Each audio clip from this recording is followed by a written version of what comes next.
What's happening, guys? I hope we're all right. I'm so on because I'm so excited for today, because today we're going to be talking about step 5: break through the past and discover your true potential. Now this step can be so powerful. I don't want to do it. It'd be hard to do it justice in just one video. And just let you know, guys, it's step 5 in the book Conquering Dyslexia, 12 steps to conquer dyslexia. We've already been through step 1, step 2. If you haven't, I'll go back. I've done little videos on them to kind of catch you up. But this is step 5, to conquer the past. And this step is so big in the magnitude of it, because people have dyslexia, and lots of people hate dyslexia. Loads of people.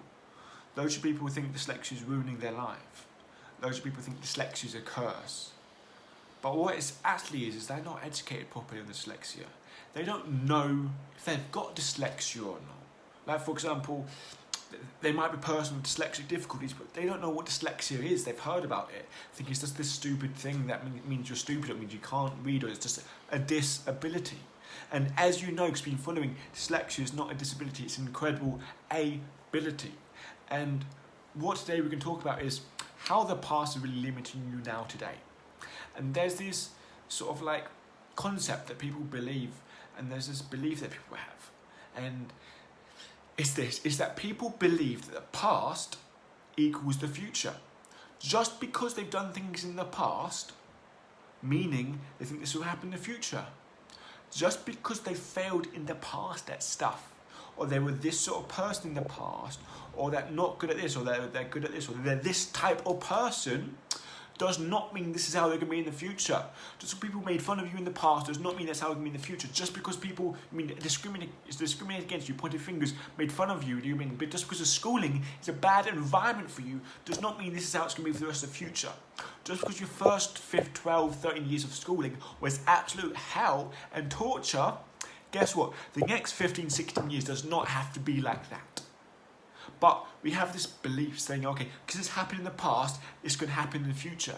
And it's not your fault for believing that. It's a common belief for people to have. But if you are to understand that the past doesn't equal the future, that you can make new decisions, that you can have new outcomes, that you don't have to stay the same person. Because the strongest force in the human personality, this gives a little lesson about personal development, but the strongest force in the human personality is this need to stay consistent with ourselves. For example, we all define ourselves. My name's Theo, who am I? What sort of person am I? You mean, what's my personality? And we define our personality based upon our past experiences. Okay, this is who I am, this is the lane that I stick in. This is what I'm good at, this is what I'm bad at, and this is me. And we have to stay consistent with ourselves to be able to feel certain. But we have to understand something. Our own personality, our own our sense of identity can be massively moulded. The same as our experience of dyslexia can be moulded. Because our brains have something called neuroplasticity. Means it's Play-Doh. Not technically, not actually. But means that you can change it. Means that it's mouldable. Means that you can go over it again. Think of your brain like this. The more you, for example, think about your brains like this, and neurodiversity like there's a jungle. You see a jungle and you want to build a highway straight through the jungle. For example, a highway straight through the jungle, and this jungle is called depression. You want to build a highway through depression, means you can get there very fast. And for example, for you to get there very fast, you have to put the stakes in the ground, you have to tear down the trees, you have to do a lot of stuff. It takes a lot of work to build a highway to depression. But after you do depression a lot, after you do the things to make you get depressed, if you think there's certain things, do certain things with your body, or do certain things to make you depressed, it'll be easier and easier to get you there. It's just the facts. And if you want to be, for example, if you want to train being disciplined, or train being focused, or train activating a certain area of the brain, or learning a certain skill, it's like a forest. So you want to improve your focus. You focus, imagine a forest as your focus. And how can you improve it? How can you get neuroplasticity? Okay, you make the first step into building a highway. You start cutting down those trees, you start laying plans. It's slightly easier for you to be focused. And you do it again and again and again, after day after day after day, after months. You become focused like that. It's a skill. That's how the brain works. It can make connections, can physically change the wiring of your brain by practicing. I don't know in depth of the research of it, but I know it's unbelievably incredible about how much we can mold and how much we can change ourselves. And just understanding that you can change yourself dramatically. Like, there's so many people, incredibly successful people in history, who had the worst childhood, had the worst sense of identity. Imagine like a person that addicted to drugs.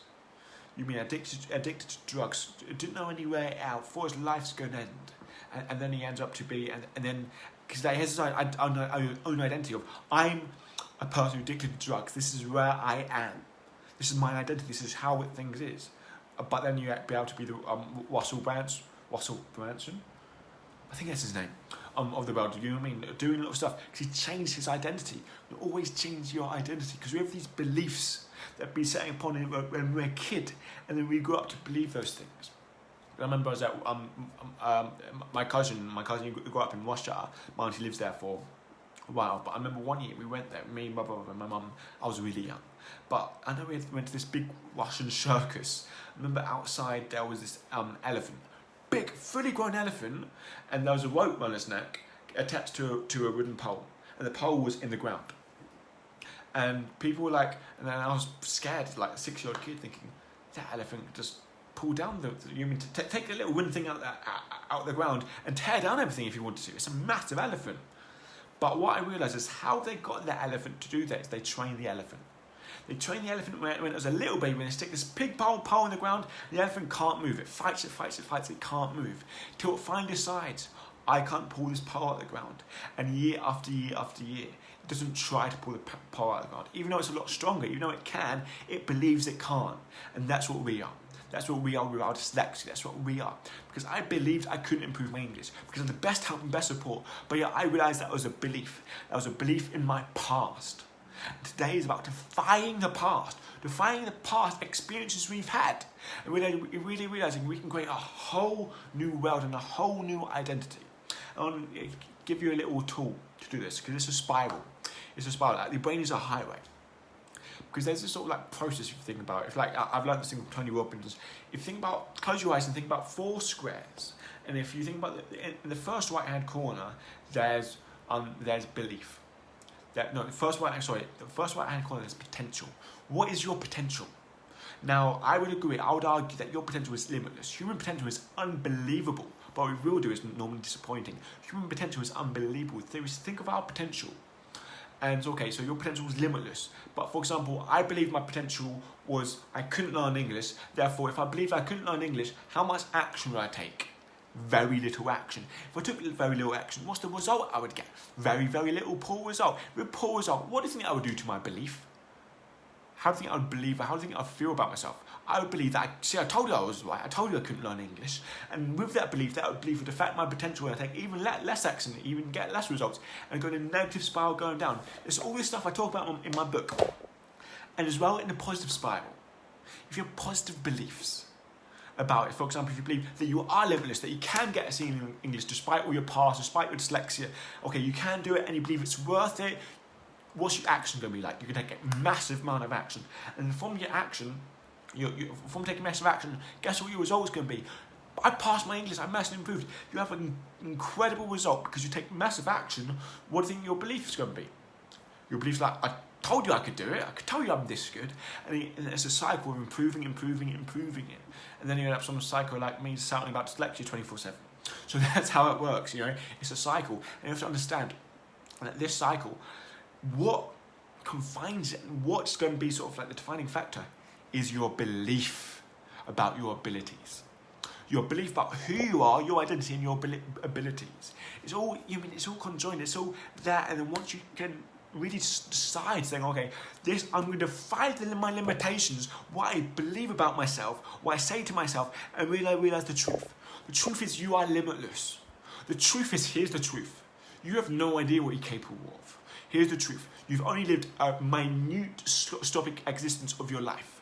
That's all you lived. You lived a minute stopic existence, however you're 20, 30, 40, 50. You've only lived a certain part of your life. And yet you don't know what you're capable of. Because there's so many people out there that's 70 years old do things that they never thought they would do. And so you don't know your full potential. No one does. But the game is about finding that. The game is about pursuing your full potential of happiness, of fulfillment, all this stuff. And really realise that you can do it. And change your belief and really interrupt that negative pattern. Saying, I can't do this, I'm dyslexic. You're uneducated in what dyslexia is. Dyslexia is a superpower. I want you to go out and get educated and change your beliefs. Because it is. You cannot believe so. It's unbelievable. So guys, that's step 5. And guys, if you want to, because I'm not going to give you a book for you to read if you're dyslexic. If you want to actually devour this book as an audiobook, as it listen to you, and get introduced to the most powerful resource you have as a dyslexic, audio books and Audible. It's on Audible, but if you want to get completely for free, go to conqueringdyslexia/book. For conqueringdyslexia.net/book. That's how you get this Conquering Dyslexia book as an audiobook, and also there'll be ebooks later down the line, but that's a secret. So guys, that's it, and I'll see you again for the next day.